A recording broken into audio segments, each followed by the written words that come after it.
అన్ని బర్త్డేస్తో కంపేర్ చేస్తే మన పేరెంట్స్ బర్త్డేస్ వచ్చేసరికి ఆ హ్యాపీనెస్ ఉంటుంది చూడండి, వేరే లెవెల్.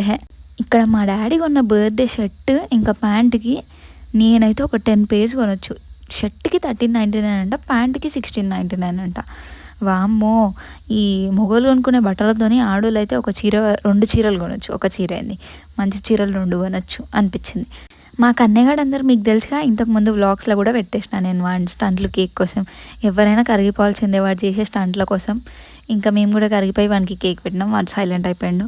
అండ్ మా డాడీకి చిన్నపిల్లలు అంటే చాలా ఇష్టం కాబట్టి చిన్నపిల్లల్ని ఇంత మంచిగా ట్రీట్ చేస్తాడు. నాకు కూడా అనిపిస్తుంది నేను కూడా చిన్నపిల్లని అయిపోతే బాగుంటుంది అని. వీళ్ళందరినీ ఇట్లా ట్రీట్ చేస్తుంటే నాకు జెలసీ ఫీలింగ్ వస్తుంది. అండ్ బర్త్డే సెలబ్రేషన్స్ అయిపోయినాక నేను కేక్ తింటుంటే కేక్ మధ్యలో ఎగ్షెల్ వచ్చింది.